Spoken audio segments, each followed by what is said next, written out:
사랑하는 성도 여러분, 2월 2일 목요일 아침입니다. 하나님의 은혜와 평강이 함께하기를 축복합니다. 좋아요, 구독 꼭 눌러주세요. 우리 천만 성도 큐티하는 그날까지 우리 함께 달려가도록 하겠습니다. 여러분 감사합니다.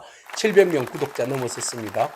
앞으로 더 많은 분들이 함께 큐티하는 그날이 속히 오기를 간절히 바라면서 여러분 널리 소개해 주시기 바랍니다. 자, 오늘 우리에게 주신 하나님 말씀은 사무엘상 6장 13절에서 21절까지의 말씀인데요. 우리 함께 14절과 15절의 말씀을 읽도록 하겠습니다.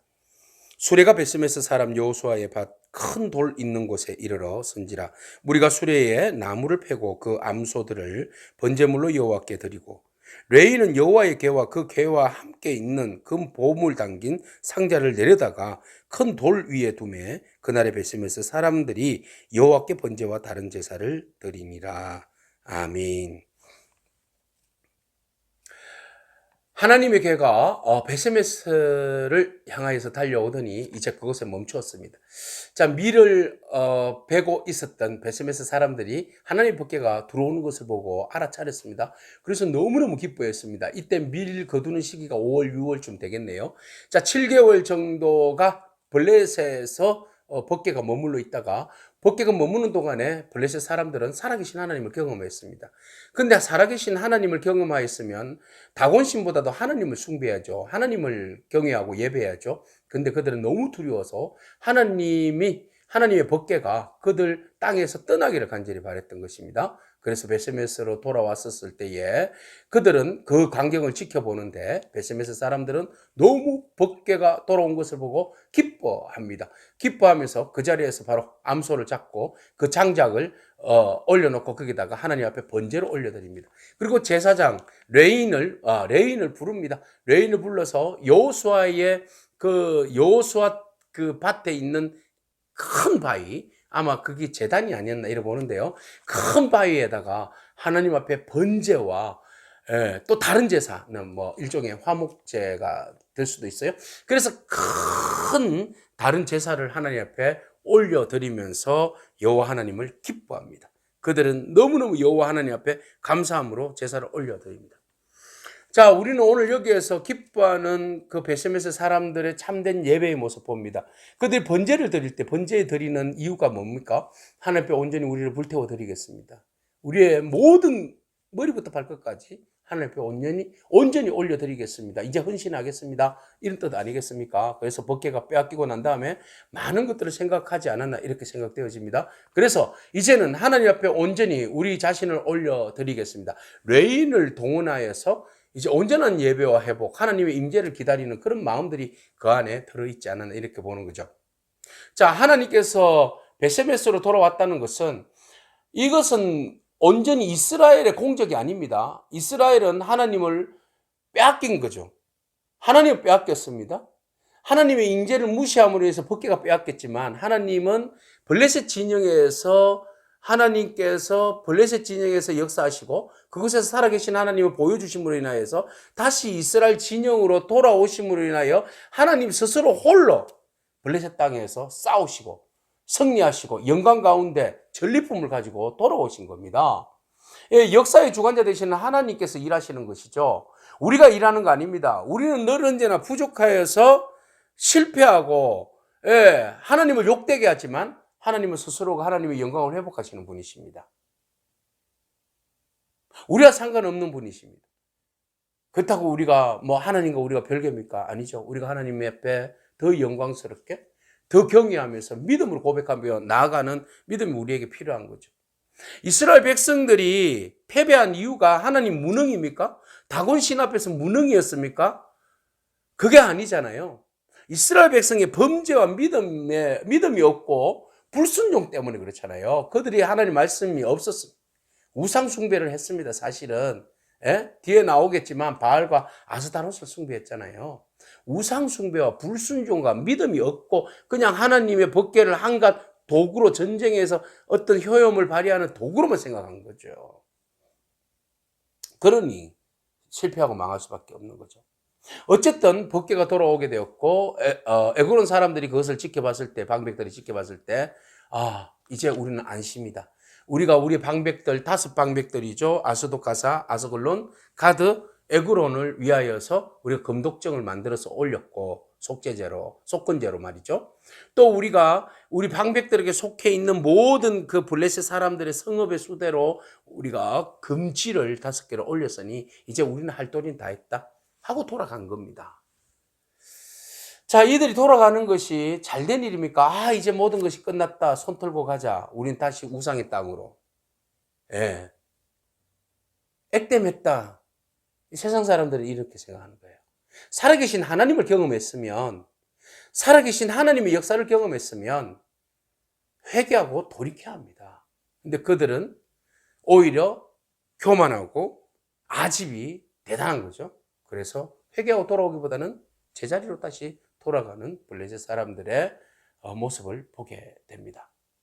하나님은 살아계십니다. 하나님 역사하십니다. 하나님께서 이스라엘 진영에 다시 하나님의 영광 가운데 전리품을 가지고 돌아오시는 그 하나님의 모습을 보십시오. 하나님은 능력의 주가 되시고 창조주가 되십니다. 이스라엘 백성과 그 블레셋 사람들에게 실제적으로 초월주 되시는 하나님을 보여주고 계십니다. 하나님은 창조주가 되시고 통치자가 되시고 심판주가 되시고 모든 것들에 있어 구원자가 되시는 분이십니다. 그 하나님의 능력을 보는 것이 중요하고 그 능력을 우리가 믿고 신뢰하고 경외하고 따르는 것이 중요하지, 실질적으로 하나님의 존재, 실체, 어떤 이게 뭘까? 라는 것에 이게 효용이 있을까? 이런 것에 관심 두지 않기를 바랍니다. 자, 이스라엘 백성들 모두가 다 기뻐했습니다. 그리고 법궤가 베스메스에 도착했을 때에 그들은 너무너무 호기심이 생겼습니다. 도대체 이 법궤가 뭐길래 그렇게 블레셋 땅에서 사람들 들들 떨게 만들었지? 법궤가 뭐지? 신통방통하네. 한번 볼까? 하고는 법궤를 들여다보다가 70명이 5만 70명 갈로 열고 되어 있는데 70명이 그 자리에서 죽어버렸어요. 큰일 났다. 베세메스 사람들에게 법궤가 들어온 것은 축복이죠. 그럼에도 불구하고 오히려 그 축복이 그들의 예배가, 번제가 통곡과 슬픔과 아픔과 두려움과 공포가 되어버린 거예요. 아이고, 우리 베세메스에서 이런 어처구니 없는 일이 벌어졌네. 법궤를 들여다봤더니 우리가 모두가 다 죽게 되었네. 이 법궤는 여기에 있어가지고는 우리 다 죽게 생기겠네. 블레셋 사람들하고 똑같은 행동이에요. 그래, 빨리 우리 땅에서 빨리 옮기자. 가까운데 어디야? 기란 여아림 사람들을 불렀어. 이거 가져가게나. 하나님의 법궤 좀 가져가게나. 이렇게 해서 베세메스 사람들은 법궤가 우리 진영에 있다는 것은 축복입니다, 여러분. 하나님의 말씀이, 하나님의 임재가 우리 가운데 있다는 건 축복입니다. 근데 그 축복을 걷어찬 거예요. 왜 걷어찬 겁니까? 그들의 호기심이 하나님의 거룩과 하나님 구별하신 경계를 넘어선 겁니다. 자, 성경에 보면 하나님께서 그 민수기에 이스라엘 백성들에게 주신 말씀이 있는데요. 민수기에 보면 그 4장 20절. 민수기에 보면 하나님께서 뭐라고 말씀하셨습니까? 성소에 함부로 들여다보지 말아라 했어요. 레위인과 제사장만 들여다보고 너희들은 들여다보지 말아라. 이 거룩의 경계입니다. 보면 죽는다는 거죠. 그런데 그들이 그것을 거룩함을 무시하고, 법궤는 누구만 볼 수 있어요? 만질 수 있어요? 제사장 레위인이잖아요. 근데 그들이 법을 알잖아요. 그럼에도 불구하고 무시하고 그들의 호기심 때문에 말씀을 무시하고 받다가 다 죽어버린 거예요. 여러분, 말씀을 무시하면 안 돼요. 말씀은 경외해야 됩니다. 말씀은 경계를 넘어서면 안 돼요. 말씀을 따라서 우리가 내 임의로 해석해서는 안 됩니다. 그것을 그대로 받아들이고 그대로 순종하는 것이 우리가 복된 길입니다. 베세메스 사람들 큰 복을 누릴 수 있는 기회였지만 결국은 복을 걷어차는 그런 어리석음이 있었던 겁니다. 오늘 베세메스 사람들 법궤를 보면서 추구해하는 인생들, 오늘 우리도 여전히 거룩에 도전했다가는 죽을 수밖에 없죠. 그러나 예수 그리스도께서 오심으로 인하여서 그 모든 우리가 하나님 앞에 거룩하지 못함으로 다 죽어야 하나, 그의 피로 우리가 구속함을, 죄사함을 받았으니 우리가 그 은혜를 입어서 더 경거망동하게 하나님 앞에 나가야 합니까? 아니죠. 오히려 더 하나님 앞에 우리의 거룩과 성결함을 지켜나가는 그런 저와 여러분에게 축복합니다. 아멘. 기도하겠습니다. 하나님 홀로 하나님 이루시는 승리의 귀환을 바라봅니다.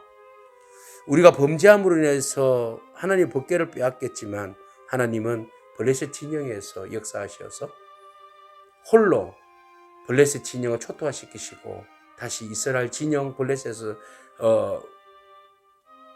베스메스로 다시 돌아오신 하나님의 영광을 바라봅니다. 하나님, 언제나 우리가 패배했다고 생각하지만 그러나 하나님은 그 자리에서 묵묵히 일하시고 우리에게 승리의 하나님을 우리에게 보여주시는 그 하나님을 신뢰하고 믿고 따르기를 원합니다. 오늘 우리가 또한 하나님의 말씀 앞에서 우리가 분명한 경계를 가지고 거룩함과 그리고 성결함을 온전히 유지해 나갈 수 있는 그런 저희들의 삶이 되어질 수 있도록 축복하여 주옵소서.